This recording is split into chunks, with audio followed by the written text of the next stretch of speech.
how many people in your organizations are finding it challenging to find the next generation of top talent? Anybody? This is the stuff that's keeping CEOs up at night. And in my company, Rockland Trust, we're a commercial bank in Massachusetts, this is a real big problem. And as the VP of Talent, it's my problem to solve. What we're looking for in particular is the next generation of leaders, lenders, and experts. This is really important. And I'll tell you why. We're growing as a bank. And in order to fill key jobs in new markets, we need new leaders. We need a lot of them. I've been with the company for 10 years, and we've nearly doubled in that time. And as far as commercial lenders, well, let me put it this way. The big banks who used to train commercial lenders, they don't do that anymore. So it's tougher to find commercial lenders. And the average age of a commercial lender nowadays is 55. The average age of a new hire commercial lender, 50. So you can tell that's not sustainable. And experts, well, experts, when you hire them, they can become very, very expensive. And their success, it's uncertain. We all know talent doesn't necessarily transfer to new companies. So this is our problem. And we've got to do something really clever to solve the problem. And it can't be one-offs. It can't be a simple program here and there. We needed to create something special. We needed to create what we call a talent ecosystem. And the talent ecosystem is made up of three things. First, it's managers acting more like talent scouts. The second thing is about enrolling HR and recasting HR to be like a talent agency. And then lastly, we want to develop our leaders to be more like mentors. So those are the fundamentals. And let me tell you how it worked out for my colleague, Sylvia. Sylvia graduated with a finance degree from a great business school, but he was having a hard time getting a job, trying to figure out how to use that finance degree. So he was putting some things together. He was a waiter at night, and he took a temp job at Rockland Trust in the mortgage department. We offered him the temp job, but Sylvia didn't care. He just wanted to get his foot in the door in a strong and growing company. And he thought if he kept his nose down, he would succeed. And that actually happened. Sylvia impressed everybody around him. He impressed his coworkers. He was doing great work. And his manager picked up the phone and said, Michael, you need to know this Sylvia. He's a great guy and he's really productive. You should be thinking about him when opportunities open up in the organization. So we got to know Sylvia because right then and there, that was the manager acting like a talent scout.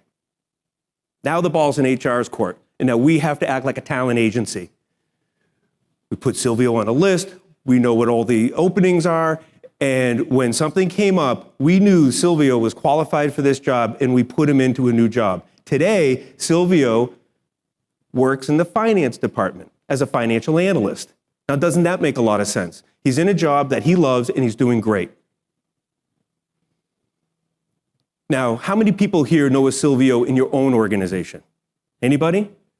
Maybe you even know a Sylvia as a family member or a friend. Maybe you were a Sylvia at one time. The fact is, Sylvia represents a trend, and the trend is this. People are graduating at record numbers from colleges, and we're under a full employment environment right now. In Massachusetts, it's 4.6 unemployment.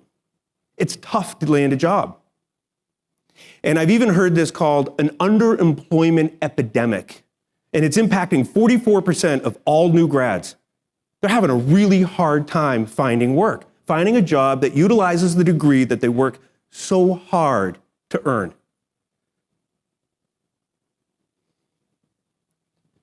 So I told you about the talent ecosystem. And I told you about, well, let me finish off with Sylvia. He's having a hard time getting a job, right? And this whole story for me to tell you is because what happens in organizations is we've got a lot of talent hidden. We've got a lot of talent hidden on the front line, and that's a big deal. We have to make sure that we pay attention to that. So I told you about the three major elements of a talent ecosystem. It's managers acting like talent scouts, HR acting like a talent agency, and then getting leaders to act like mentors. Now, this works really well, but it's got to be grounded. It's got to be rooted in things that are really important because you've got to get credibility with the senior leaders. And in order to get credibility with senior leaders, you've got to do three things. The first one is connect whatever you're doing to the strategy.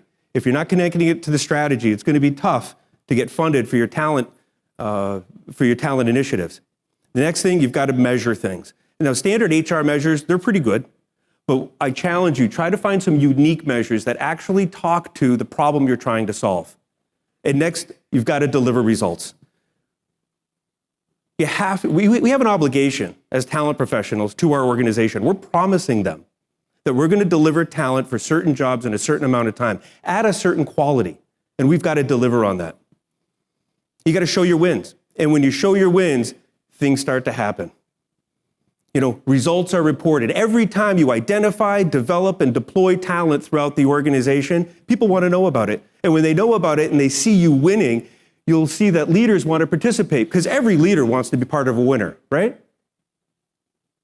And then the CFO sees what you're doing, you get their attention, and the CFO feels really good about funding your talent initiatives because they see the wins all along the way.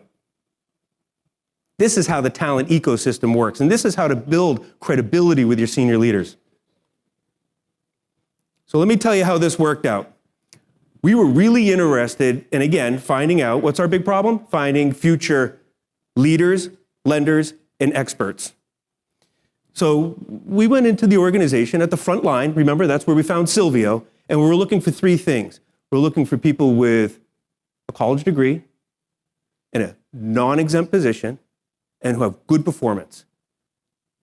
And we started to look at this in our organization, and we found more than 100 people. Some of them were even finance majors. 7 of them were MBAs. 2 were JDs. Those are trained lawyers.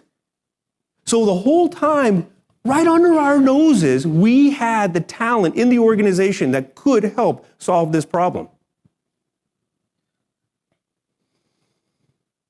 And the problem was big. So we needed a special program. We invited all these people to a special program that lasted 1 year, and we call it the Rising Stars. Now, over the course of a year, there's a lot of things that we do, and there's a lot of things they were exposed to, but I'm going to tell you 3 things that we think are most important. The first thing is they created a career plan. Now, creating a career plan is really important because these people, they didn't know what to do. They didn't know how to navigate the organization. They didn't know how to get ahead, and they really needed some help with that. So it's a deeply reflective exercise, and they all came out with a solid career plan. Next up, they connected with leaders. Remember, we trained our leaders to be mentors, and they really love it. When you connect somebody from the front line with a mentor who's a senior leader, there's a lot of wisdom, there's a lot of experience that they can share. And leaders, they love to see when people are successful in the organization. And developing skills.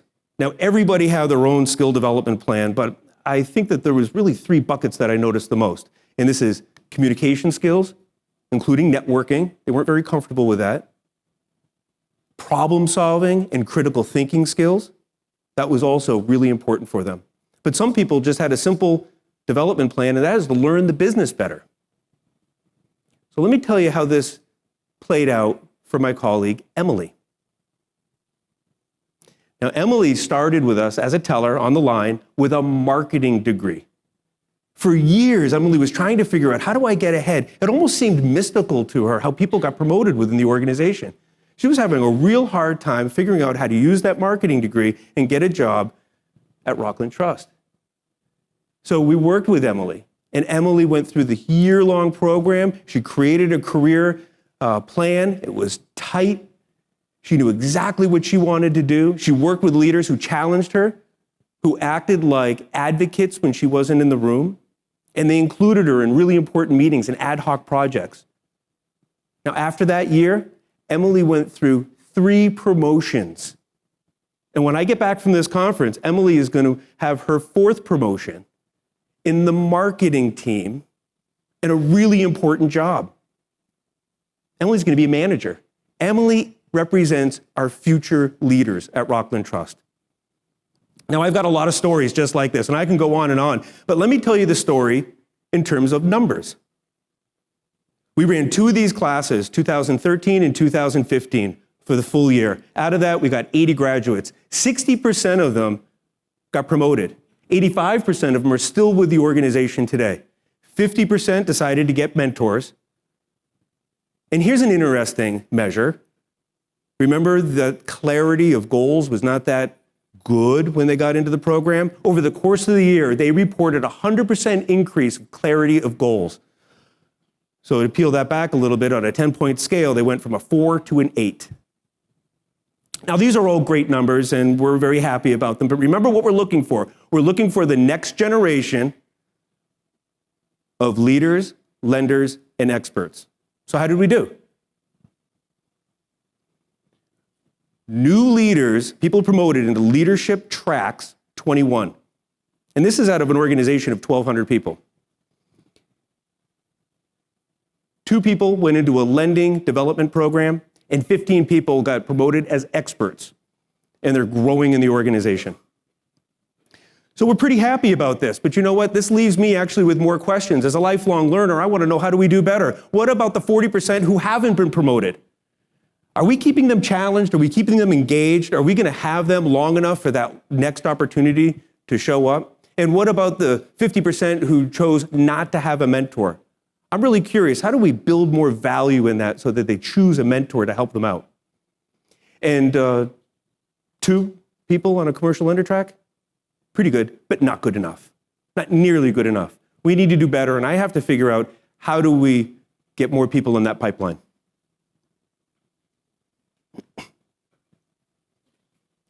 So I'm going to leave you with this. Creating a talent pipeline, creating a talent ecosystem, all of this work, it's not easy, and it takes a lot of time. But if you know an Emily, if you know a Sylvia, recent college grads doing the best they can, making important contributions, and just waiting for that next opportunity to grow in the organization, creating a talent ecosystem is really worth it. It helps to support all of your talent initiatives. Because remember, if there's nothing else you get out of this talk, get this. If you're not talking to your frontline talent, I guarantee you your competition is. Thanks.